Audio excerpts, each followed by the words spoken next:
Welcome back to snippet number 3. Okay, so now that you know the risks of ignoring self-care, how do you start? So how many of you, when you first get up on a weekday morning, just blunder into the kitchen, grab yourself a cup of coffee, slug a few sips of it, and start right into getting ready for the day? I used to do that. And now what I do, I still stumble into the kitchen, that's for sure.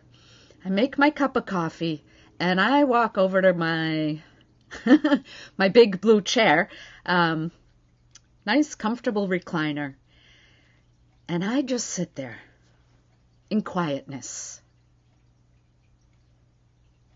I don't turn on the news. I don't start taking care of the dog right away. I don't start on my phone, checking what's come in overnight. I just sit. Might only be for 2 or 3 minutes, but it's an important way for me to start my day. So one of the first things that you can do is establish a morning routine for yourself. Some self-care. Is that what's helpful for you? Just sit in silence for a few minutes? Or is it going out for a walk? Not just a power walk because you feel like you've got to get the exercise in, but a walk where you look around, soak in your environment. Be still. Be still for just a few minutes. And then some other ways, small ways even, throughout the day that you can take a little time for you. Help yourself out. So reward yourself sometimes. Take a few minutes. Yay, I got that project done.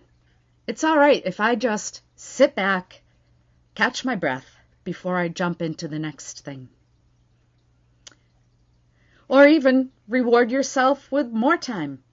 You worked really hard. You hit those deadlines. You've got you reached your goal for new clients. It's okay to take a day off. Go do something that's just for you. How about a date night? Do you stop and intentionally take time to nurture your well-being, the well-being of your relationship or your family? Automate some things that you can. I found recently that I was doing a whole lot of all those office admin things, right, that entrepreneurs find themselves needing to do instead of the work they're passionate about. And I bit the bullet and I hired a virtual assistant. She knew apps and software and plugged stuff into that, and yeah, it was hard to be spending money in a different place, but that part was off my plate and it felt good. Get plenty of sleep. You know, they say that we need 8 hours of sleep every night. How many of you really do? How many of you instead try and set your alarm for earlier so that you can squeeze in just one more of those tasks? Maybe taking some quiet time at the beginning of the day isn't the best fit for you. Maybe for you it's at the end of the day. So when work is all done for the day, and you've gotten home, settled in, done whatever routine you usually do for your evening, take some time out. It only has to be, even 10 minutes is a good start, 15 minutes. And reflect on the 3 best things that happened in your day. Take time to write them down. Journaling is often a great way to go back and look at the things that you are most grateful for. And it helps to shift perspective. On a bad day at work, come home and flip through, remind yourself of the things that kept you going before. Use positive language and self-talk. One of the most important lessons that I've learned is how to talk to myself and others in the positive ways.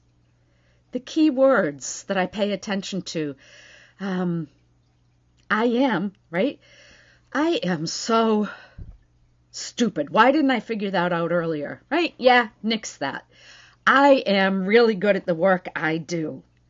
I am a determined person. I know I can do this.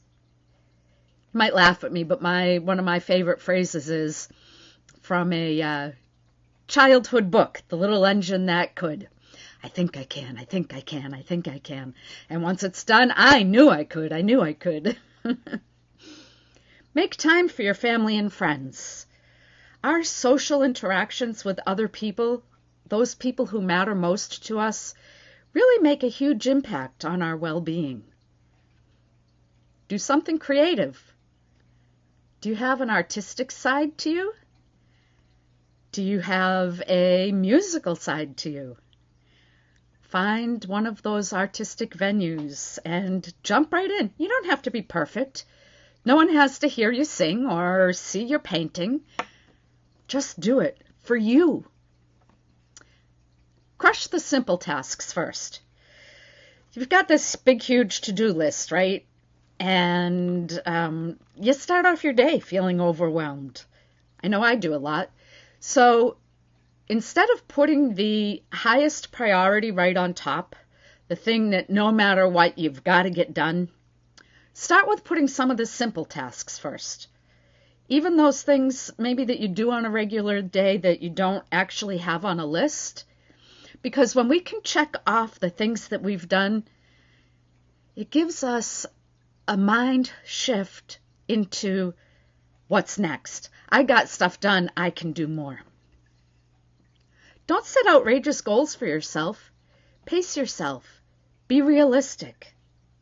Give yourself a break. It's okay to do that. Lots of little things that don't need to take a whole lot of time. I encourage you to find one that works for you. Schedule some me time in your work calendar. You know, we've all got our do this at 9 o'clock, this at 10 o'clock, tomorrow I've got these meetings.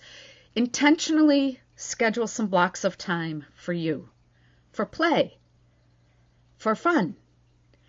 And then see how the rhythm feels. It's going to be unnatural at first, but you'll get the hang of it.